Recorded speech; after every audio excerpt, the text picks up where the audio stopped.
নমস্কার বন্ধুরা, আমার রান্নাঘরে তোমাদের সবাইকে স্বাগত।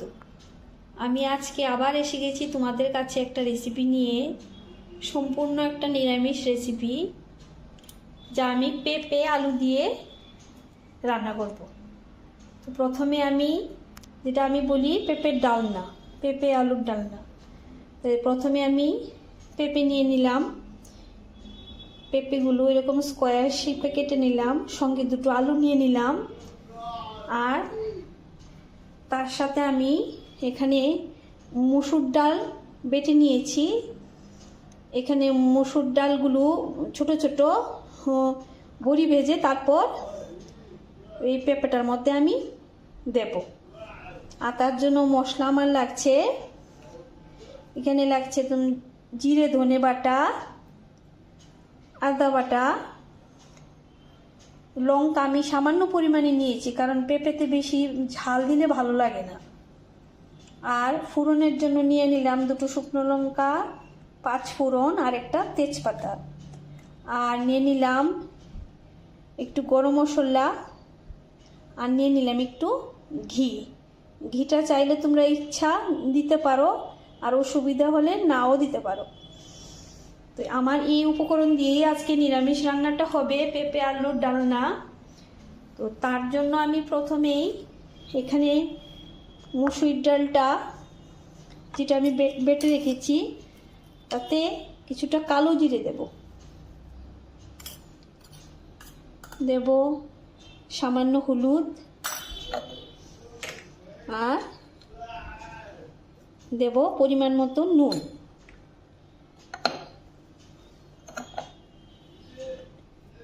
এবার এই মিশ্রণটাকে খুব ভালো করে আমি মেখে নেব,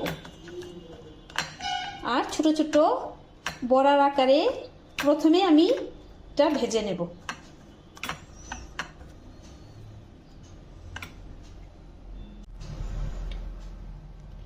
প্রথমে আমি কড়াইতে সামান্য পরিমাণে তেল দিয়ে দিলাম, তাতে এখন বড়িগুলো ভেজে নেব।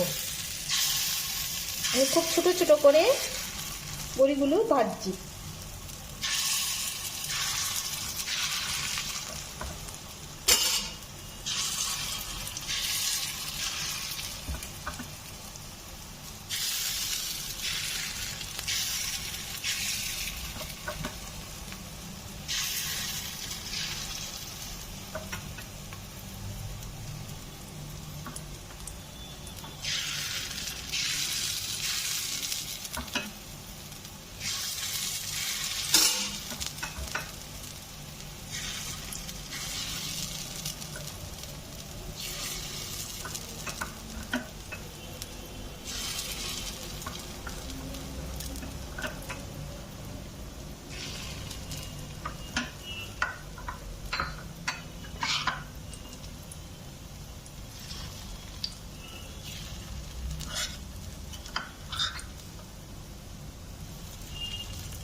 ডালের বড়িগুলো আমি খুব ভালো করে ভেজে নিয়েছি।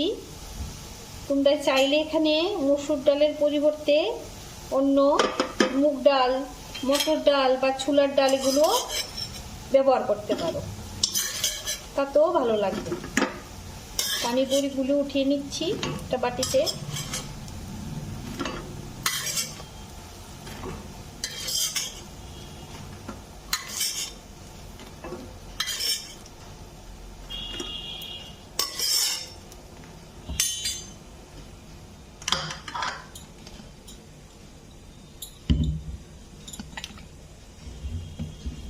এবার আমি কড়াইতে আর একটু সামান্য পরিমাণে তেল দিয়ে দিলাম।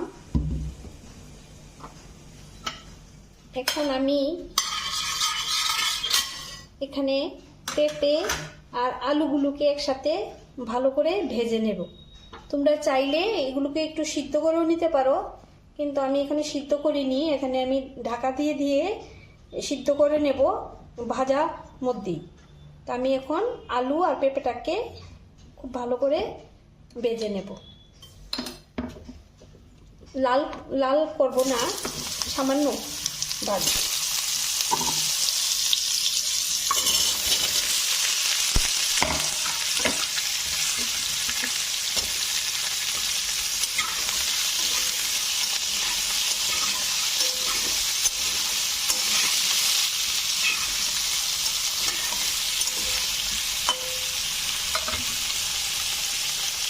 এখন পরিমাণ মতো নুন দিয়ে দেবো, আর দিয়ে দেবো সামান্য পরিমাণে একটু হলুদ দিয়ে, তারপর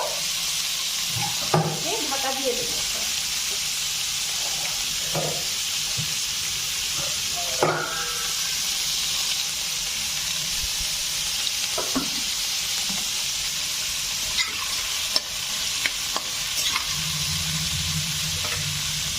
এটা এখন আস্তে আস্তে হতে থাক। পেঁপে আর আলুটাকে আমি এভাবে হালকা করে ভেজে নিয়েছি। আর এখানে 50%-এর মতন সিদ্ধ হয়ে গেছে, আর বাকিটা আমি পরে করে নেব ঝোল দিয়ে। তো এখন আমি এটা বাটিতে উঠিয়ে নিচ্ছি।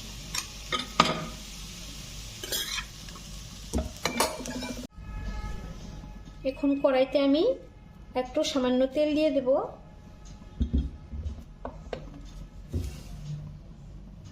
তেলটা আমার গরম হয়ে যাক।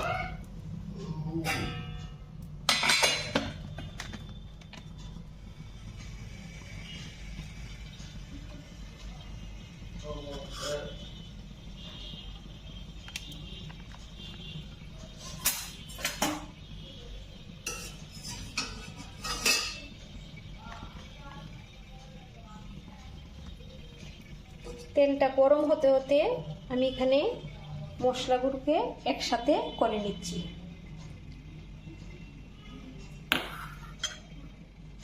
এখানে জিরে ধনে বাটাটা আর আদা বাটাটা আর সঙ্গে একটু হলুদ আর একটু নুন মিশিয়ে নিলাম। এখন তেলটা আমার গরম হয়ে গেছে, আমি এখন ফোড়নটা দিয়ে দেব।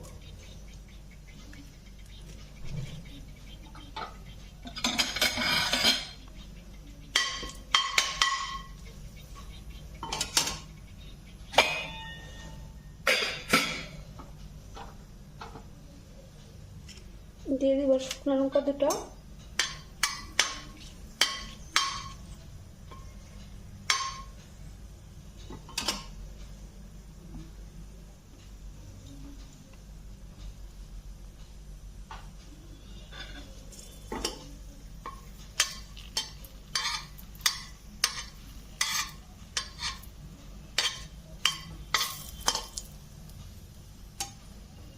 আর দিয়ে দিব 5 ফোড়ন।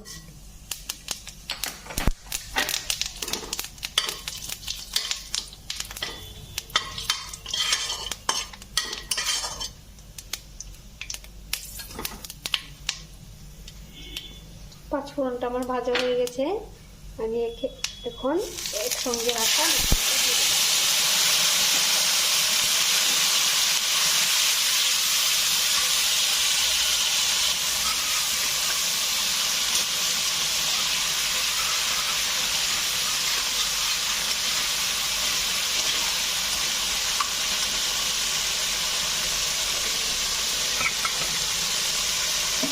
একটু এখানে গরম জল দিয়ে মশলাটাকে একটু কষিয়ে নেব।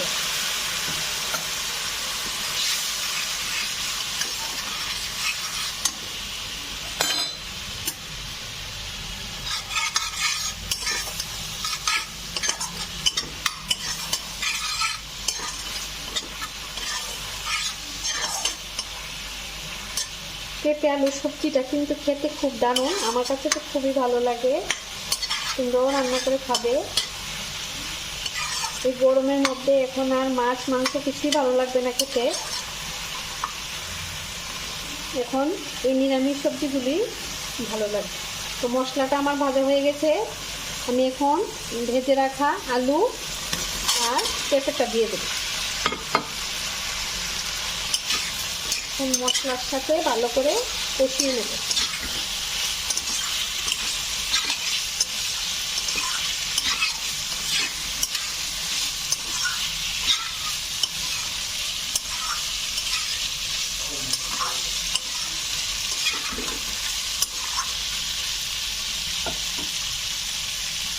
আলু আর পেঁপেটা মশলার সাথে কষানো আমার হয়ে গেছে। এখন আমি গরম জল দিয়ে দেবো। তরকারিটা মাখা মাখাই হবে, কিন্তু এখানে সিদ্ধ হতে একটু জল লাগবে, তার জন্য আমি একটু জল বাড়িয়ে দিলাম।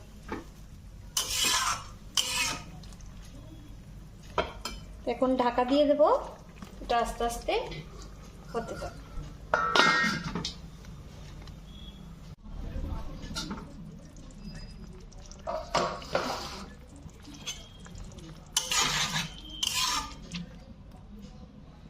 পেঁপেগুলো আমার সিদ্ধ হয়ে গেছে।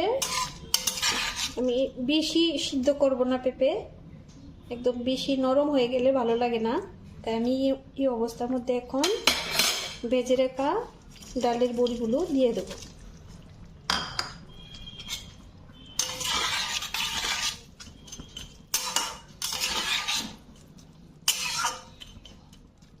দিয়ে আর একটু ঢাকা দিয়ে দেব।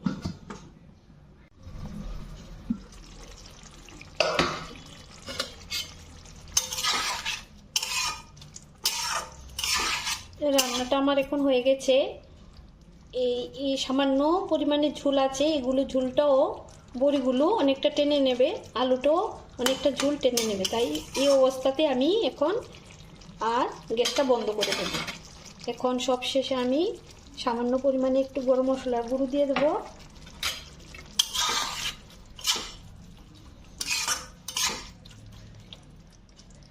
আর দিয়ে দেবো সামান্য পরিমাণে একটু ঘি। তো কেমন লাগলো বন্ধুরা আজকে আমার এই রান্নাটা নিরামিষ, আশা করি তোমাদের কাছেও ভালো লাগবে।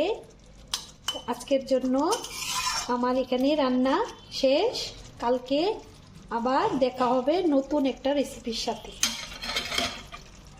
তোমরা সবাই ভালো থাকবে, এই কামনা।